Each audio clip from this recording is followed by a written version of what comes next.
Hi viewers, welcome to our channel. ప్రస్తుతం మనతో పాటు సీనియర్ జర్నలిస్ట్ దాము బాలా సార్ ఉన్నారు. వారితో మాట్లాడదాం. నమస్కారం సార్. నమస్తే సార్, నాని గారి సరిపోదా శనివారం మూవీ ఇవాళ ప్రేక్షకుల ముందుకు రావడం చూస్తున్నాం సార్. మరి ఇది ఏ విధంగా ఉంది? మీ రివ్యూ ఏంటి సార్ ఈ సినిమా పైన? సరిపోదా శనివారం బిగినింగ్లో పెద్ద బడ్జెట్ లేదు, కానీ మెల్లమెల్లగా బడ్జెట్ పెరిగింది. ముఖ్యంగా నాని, వివేక్ ఆత్రేయ వీళ్ళ ఇంటర్వ్యూస్ ద్వారా. సో ఈరోజు ప్రపంచవ్యాప్తంగా రిలీజ్ అయింది. ఎలా ఉందనేది చూద్దాం. సో దీంట్లో కాస్టింగ్ విషయానికి వస్తే నాని, ప్రియాంక మోహన్, ఎస్జే సూర్య, మురళీ శర్మ, సాయి కుమార్, సుబలేఖ సుధాకర్, అభిరామి వీళ్ళు ప్రధానంగా కాస్టింగ్.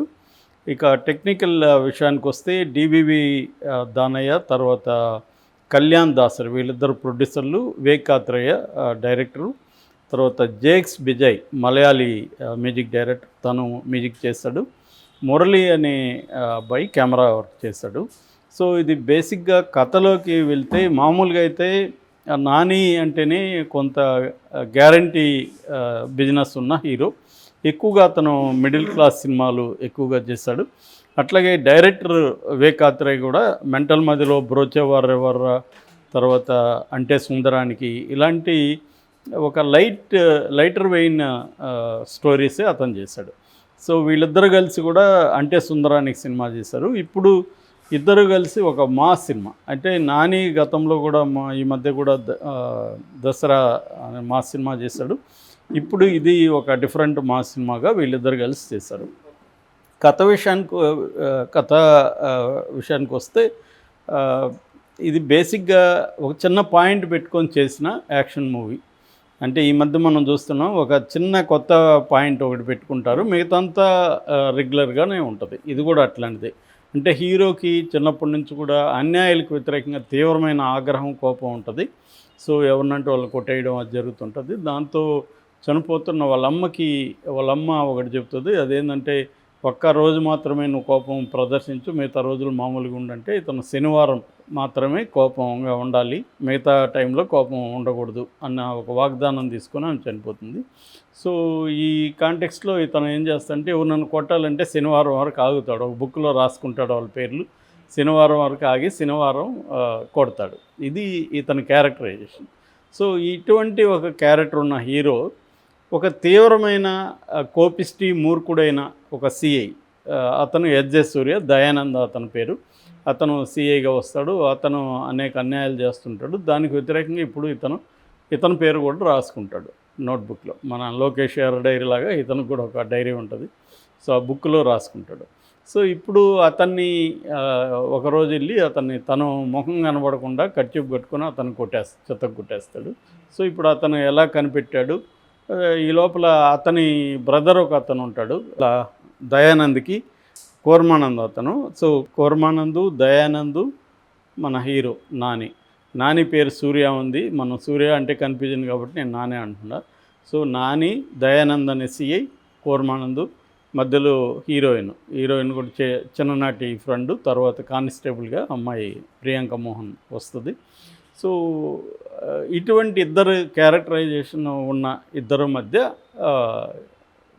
కాన్ఫ్లిక్ట్ వచ్చినప్పుడు ఎలా ఉంటుంది, ఇది బేసిక్ కథ. అంటే ఒక హీరో, ఒక విలన్, వాళ్ళ మధ్య ఒక కాన్ఫ్లిక్ట్. సో ఇది కథ అయితే. కాకపోతే దీంట్లో క్యారెక్టరైజేషన్స్ నడిపిన తీరు కొత్తగా అనిపిస్తుంది. ఈ కథగా చూసుకున్నప్పుడు పెద్దగా ఏమీ ఇంట్రెస్ట్ లేదు. ఈ కథను ఆల్రెడీ ఒక రకంగా రివ్యూలు కూడా వీళ్ళు ట్రైలర్లో రివ్యూలు కూడా చేసేసారు కథని. సో చాలాసార్లు ఏంటంటే కథలో ఇంట్రెస్టింగ్ ఎలిమెంట్స్ ఉండడం, ఇంకొన్నిసార్లు ఏంటంటే స్క్రీన్ ప్లేలో ఇంట్రెస్టింగ్ ఎలిమెంట్స్ ఉండడం. జనరల్గా సినిమా ఫార్మేట్లలో ఈ రెండు రకాలు ఉంటాయి. సో ఇందులో కథగా కొత్త కథగా ఏం కాదు, కానీ క్యారెక్టరైజేషన్ మామూలుగా మనకి అకిరా కురోసావా ఫేమస్ కొటేషన్ ఉంది, what a character does is the story. Character ఏం చేస్తే అదే కథ అని. అలాగా ఇతనికి శనివారమే కొట్టే అవకాశం లేకపోతే లిమిటేషన్, ఎందుకంటే ఎప్పుడంటే అప్పుడు కొట్టలేడు కదా ఇతను, శనివారం వరకు ఆగాలి, ఈ లోపల వాడు కొట్టినా కూడా గమ్మున ఉండాలి. ఇటువంటి ఒక లిమిటేషన్ ఉన్న హీరో అనమాట క్యారెక్టర్. ఇట్లాంటి వాడికి ఒక మూర్ఖుడు, వాడు ఏమి క్యార్ చేయని ఒక పవర్ ఉన్న సిఐ, అట్లాంటి వాడితో గొడవ వస్తే ఎలా ఉంటుంది అనేది బేసిక్గా కథ ఇది. సో స్క్రీన్ ప్లే ఇంట్రెస్టింగ్గానే అక్కడక్కడైతే ఇంట్రెస్టింగ్గా ఉంది. దీనికి తను మామూలుగా పుస్తకాలకు పెట్టినట్టుగా టైటిల్ చాప్టర్లుగా కూడా పెట్టాడు. అది కూడా ఏంటంటే కొంత చిన్న క్లవర్నెస్ కనబడుతుంది డైరెక్టర్లో. సో మామూలుగా దాంట్లో ఇంట్రడక్షను, తర్వాత ట్విస్టు, తర్వాత కాన్ఫ్లిక్టు, ఇంటర్వెల్లు, పోస్ట్ ఇంటర్వెల్లు, ఎండు ఇలా విభజించాడు. మామూలుగా ఏ సినిమాకైనా బిగినింగు, మిడిల్, ఎండ్ అని ఉంటుంది.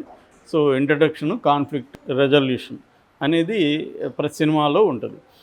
ముందు నుంచి కూడా వివేక్ ఆత్రేయకి ఏంటంటే బ్యాక్ అండ్ ఫోర్త్ చెప్పే ఒక ఐడియా, లక్షణం ఉంటుంది స్క్రీన్ ప్లేలో.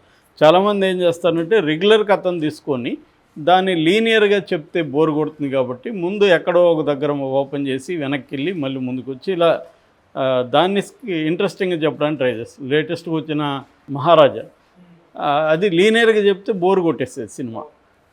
దాన్ని ఎక్కడో ఓపెన్ చేసి ఇంకేదో చెప్పి మళ్ళీ వెనక్కి వచ్చి 2 ప్యారలల్ టైం లైన్లోకి వెళ్ళి ఇలా స్క్రీన్ ప్లే వల్లనే అది ఇంట్రెస్టింగ్గా అనిపించింది. అలాగే ఇతను కూడా అది ట్రై చేశాడు. సో ఓవరాల్గా తీసుకుంటే ఇందులో ప్లస్లు మైనస్లు తీసుకుంటే డైరెక్టర్ కొత్తగా ట్రై చేయడానికి ప్రయత్నించాడు.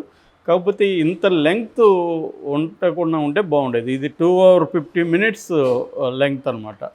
ఆ 2 hours 50 minutes వల్ల ఏమైందంటే ఇది ఎక్కువ అనే ఫీలింగ్ వచ్చేసింది.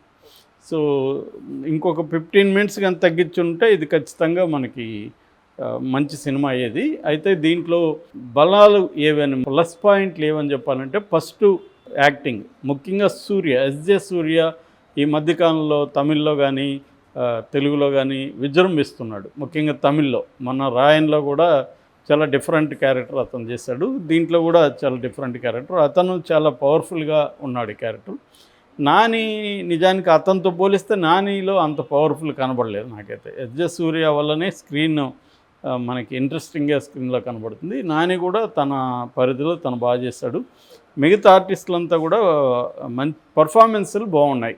సో అది ప్లస్ అని చెప్పుకోవచ్చు. అట్లాగే యాక్షన్ సీక్వెన్స్లు, ఇంట్రో కానీ, ఇంటర్వెల్ సీక్వెన్స్ కానీ, క్లైమాక్స్ కానీ, ఈ 3 యాక్షన్ సీక్వెన్స్లు చాలా బాగా తీశారు. సో అవి చాలా గ్రిప్పింగ్గా ఉన్నాయి, రియలిస్టిక్గా ఉన్నాయి. అదొకటి బాగుంది. ఇక బ్యాక్గ్రౌండ్ స్కోర్ లేకపోతే ఈ సినిమా అసలు ఇంకా ఫ్లాట్గా ఉండేది. బ్యాక్గ్రౌండ్ స్కోర్ వల్ల ఏమైందంటే మామూలుగా సీన్లను కూడా బ్రహ్మాండంగా ఎలివేట్ చేశాడు. ముఖ్యంగా యాక్షన్ సీక్వెన్స్ల్లో మనకి గూస్ బంప్స్ వస్తాయి ఈ సినిమా చూసినప్పుడు. అటువంటి ఒక యాక్షన్ సీక్వెన్స్లకి బ్యాక్గ్రౌండ్ స్కోరు ఇచ్చాడు. సో ఓవరాల్గా ప్లస్లు అయితే ఇవి. మైనస్ల విషయానికి వస్తే ఫస్ట్ హాఫ్ పెద్దగా హ్యాపెనింగ్ జరగదు. ఎందుకంటే ఓపెనింగే ఫ్లాష్ బ్యాక్తో ఓపెన్ అవుతుంది కథ. సోకులపాలెం అనే విలేజ్లోకి వెళ్తుంది. అక్కడ తన చైల్డ్హుడ్తో ఇంట్రడ్యూస్ అవుతాడు నాని. దాని తర్వాత పెద్ద నాని ఇంట్రడ్యూస్ అవుతాడు. అలాగా వెళ్తూ ఉంటుంది అన్నమాట. సో అక్కడక్కడ మనకి డ్రాగ్ సీన్లు కనబడతాయి. ప్రిడిక్టబిలిటీ మనకు కొత్తగా ఏమి అనిపించదు, చాలా చోట్ల ప్రిడిక్టబిలిటీ ఉంటుంది. తర్వాత ఎమోషనల్ సీన్స్ పెద్దగా వర్కౌట్ అవ్వలేదని చెప్పాలి. ముఖ్యంగా ఆ అమ్మాయి ఇతనికి తన సిస్టర్కి ఉన్న ఎమోషనల్ సీన్స్ అంత పెద్దగా వర్కౌట్ అవ్వలేదు. తర్వాత ఏమో క్లైమాక్స్ కూడా గొప్పగా లేదు. ముఖ్యంగా సెకండ్ హాఫ్లో ఫస్ట్ 45 minutes చాలా బాగా వచ్చింది. తర్వాత అంతగా రాలేదు. ఓవరాల్గా అనీవన్గా ఉంది సినిమా. నాని ఫ్యాన్స్కి అయితే ఖచ్చితంగా నచ్చుతుంది. ఎందుకంటే ఫుల్ ఆఫ్ యాక్షన్ ఇవన్నీ ఉన్నాయి. సో డైరెక్టర్ కూడా గతంతో పోలిస్తే అతని సినిమాలతో ఇది కొద్దిగా బెటర్గా ఉంది. సో ఓవరాల్గా అయితే నా రేటింగ్ 2.5 out of 5. సో ఖచ్చితంగా ఒకసారి అయితే ఖచ్చితంగా థియేటర్లో ఎక్స్పీరియన్స్ కోసం చూడొచ్చు.